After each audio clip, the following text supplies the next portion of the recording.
Familien Bokesa bor på et nedlagt landsted i landsbyen Hemmeshøj, 10 km vest for Slagelse. De startede som aflastningsfamilie for 17 år siden. I dag er det fuldtidsplejefamilie for 3 unge på 13, 16 og 17 år. Ja, først og fremmest så kræver det lysten til det. Ja, at man gør det, fordi man ikke kan lade være. Ja, og fordi det bliver ikke kun et job, det bliver en livsstil. Så det kræver i hvert fald en energi og en lyst til det, til at starte med. Jeg synes egentlig også, at man lærer meget om andre mennesker, og man lærer at få en anden respekt for andre mennesker. Ikke? Vi ved jo godt, at de her børn, de er jo anbragt af en årsag.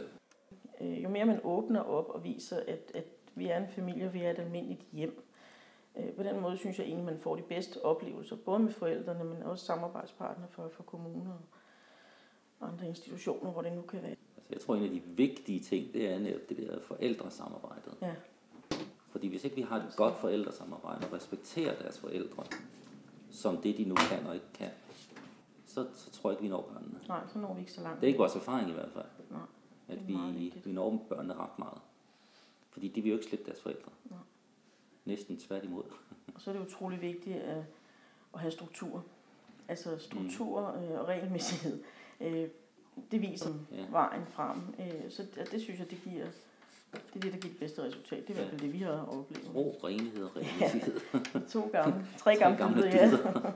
Ikke, men der er noget i det. Og så skal man nok ikke regne med, at alle børnene kan man redde. Nej. Og man kan give dem et super fantastisk liv. Fordi de har en masse ting med i bagagen. Og ofte så har vi ikke set halvdelen af det, når vi møder dem. Ja. Og det er ikke alt ting, man får ud. Og det ved man i hvert fald ikke som ny plejefamilie. Det måske være nogle gode råd at få. Det oplever man hen ad vejen. Og så må man tage oplevelserne og tale med sine konsulenter og i netværk om, hvad gør vi nu? Nu står vi her.